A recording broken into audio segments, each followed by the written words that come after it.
Chapter 12 Might I Have a Bit of Earth? Mary ran so fast that she was rather out of breath when she reached her room. Her hair was ruffled on her forehead, and her cheeks were bright pink. Her dinner was waiting on the table, and Martha was waiting near it. "Tha's a bit late," she said. "Where's tha been?" "I've seen Dickon," said Mary. "I've seen Dickon."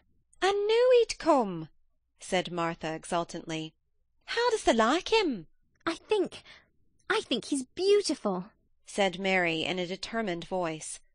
Martha looked rather taken aback, but she looked pleased too. "Well," she said, "he's the best lad as ever was born, but I never thought he was handsome. His nose turns up too much." "I like it to turn up," said Mary. "An' his eyes is so round," said Martha, a trifle doubtful. "Though they're a nice colour." "I like them round," said Mary. "and they are exactly the colour of the sky over the moor." Martha beamed with satisfaction.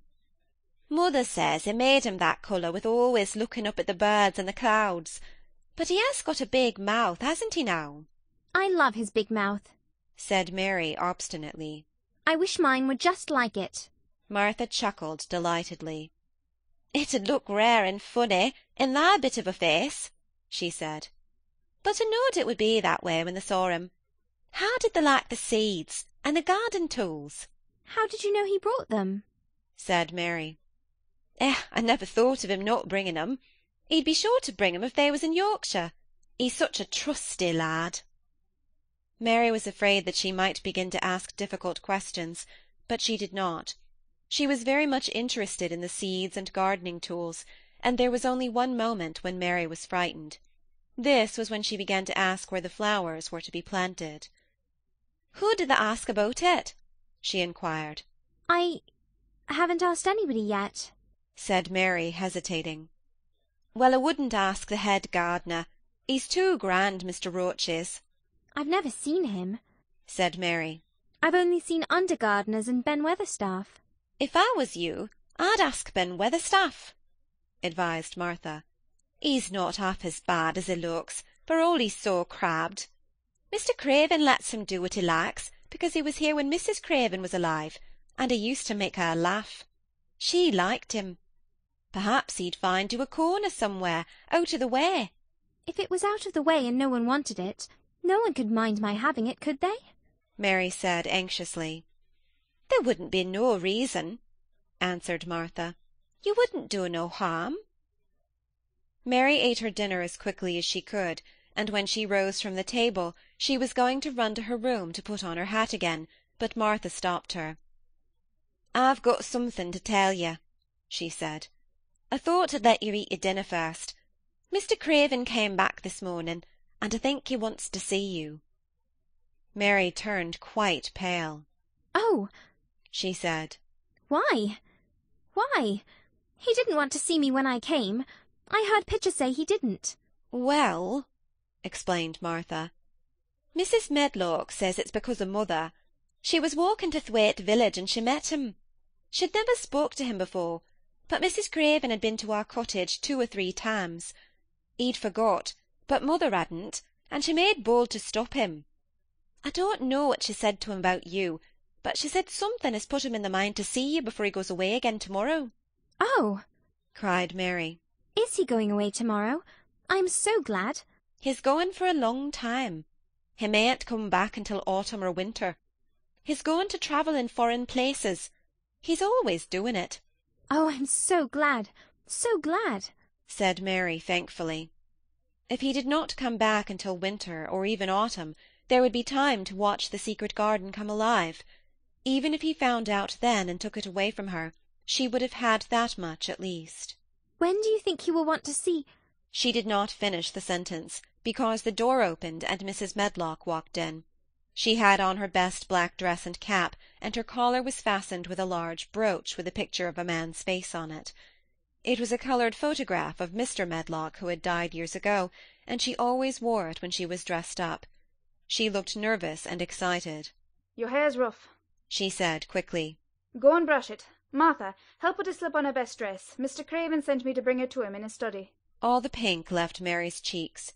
Her heart began to thump, and she felt herself changing into a stiff, plain, silent child again. She did not even answer Mrs. Medlock, but turned and walked into her bedroom, followed by Martha. She said nothing while her dress was changed and her hair brushed, and after she was quite tidy she followed Mrs. Medlock down the corridors in silence. What was there for her to say? She was obliged to go and see Mr. Craven, and he would not like her, and she would not like him. She knew what he would think of her. She was taken to a part of the house she had not been into before. At last Mrs. Medlock knocked at a door, and when some one said, "Come in," they entered the room together. A man was sitting in an armchair before the fire, and Mrs. Medlock spoke to him. "This is Miss Mary, sir," she said. "You can go and leave her here. I will ring for you when I want you to take her away," said Mr. Craven. When she went out and closed the door, Mary could only stand waiting, a plain little thing, twisting her thin hands together. She could see that the man in the chair was not so much a hunchback as a man with high, rather crooked shoulders, and he had black hair streaked with white. He turned his head over his high shoulders and spoke to her. "Come here," he said. Mary went to him. He was not ugly. His face would have been handsome if it had not been so miserable. He looked as if the sight of her worried and fretted him, and as if he did not know what in the world to do with her. "Are you well?" he asked. Yes. Answered Mary. "Do they take good care of you?" Yes. He rubbed his forehead fretfully as he looked her over. "You are very thin," he said. I am getting fatter. Mary answered in what she knew was her stiffest way. What an unhappy face he had! His black eyes seemed as if they scarcely saw her, as if they were seeing something else, and he could hardly keep his thoughts upon her. "I forgot you," he said. "How could I remember you? I intended to send you a governess, or a nurse, or someone of that sort, but I forgot." Please. began Mary. Please. And then the lump in her throat choked her. "What do you want to say?" he inquired. I am too big for a nurse, said Mary. And please don't make me have a governess yet. He rubbed his forehead again and stared at her. "That was what the Sowerby woman said," he muttered absent-mindedly. Then Mary gathered a scrap of courage. Is she Martha's mother? she stammered. "Yes, I think so," he replied. She knows about children, said Mary. She has 12. She knows. He seemed to rouse himself. "What do you want to do?" I want to play out of doors. Mary answered, hoping that her voice did not tremble. I never liked it in India. It makes me hungry here, and I am getting fatter. He was watching her. "Mrs. Sowerby said it would do you good. Perhaps it will," he said. "She thought you had better get stronger before you had a governess." It makes me feel strong when I play, and the wind comes over the moor, argued Mary. "Where do you play?" he asked next. Everywhere, gasped Mary. Martha's mother sent me a skipping rope. I skip and run, and I look about to see if things are beginning to stick up out of the earth. I don't do any harm. "Don't look so frightened," he said in a worried voice. "You could not do any harm. A child like you. You may do what you like." Mary put her hand up to her throat, because she was afraid he might see the excited lump which she felt jump into it. She came a step nearer to him. May I? she said tremulously. Her anxious little face seemed to worry him more than ever. "Don't look so frightened," he exclaimed. "Of course you may. I am your guardian, though I am a poor one for any child. I cannot give you time or attention. I am too ill and wretched and distracted. But I wish you to be happy and comfortable. I don't know anything about children, but Mrs. Medlock is to see that you have all you need. I sent for you today because Mrs. Sowerby said I ought to see you. Her daughter had talked about you. She thought you needed fresh air and freedom and running about." She knows all about children, Mary said again in spite of herself. "She ought to," said Mr. Craven. "I thought her rather bold to stop me on the moor, but she said Mrs. Craven had been kind to her." It seemed hard for him to speak his dead wife's name. "She is a respectable woman. Now I have seen you, I think she said sensible things. Play out of doors as much as you like. It's a big place, and you may go where you like and amuse yourself as you like. Is there anything you want?" As if a sudden thought had struck him. "Do you want toys, books, dolls?" Might I quavered Mary. have a bit of earth? In her eagerness she did not realize how queer the words would sound, and that they were not the ones she had meant to say. Mr. Craven looked quite startled. "Earth?" he repeated. "What do you mean?" To plant seeds in, to make things grow, to see them come alive. Mary faltered. He gazed at her a moment, and then passed his hand quickly over his eyes. "Do you care about gardens so much?" he said slowly. I didn't know about them in India, said Mary. I was always ill and tired, and it was too hot. I sometimes made little beds in the sand and stuck flowers in them. But here it is different. Mr. Craven got up and began to walk slowly across the room. "A bit of earth," he said to himself, and Mary thought that somehow she must have reminded him of something. When he stopped and spoke to her, his dark eyes looked almost soft and kind. "You remind me of someone else who loved the earth and things that grow. When you see a bit of earth you want," he said, with something like a smile, "take it, child, and make it come alive." May I take it from anywhere, if it's not wanted? "Anywhere," he answered. "There. You must go now. I am tired." He touched the bell to call Mrs. Medlock. "Goodbye. I shall be away all summer." Mrs. Medlock came so quickly that Mary thought she must have been waiting in the corridor. "Mrs. Medlock," Mr. Craven said to her, "now I have seen the child, I understand what Mrs. Sowerby meant. She must be less delicate before she begins lessons.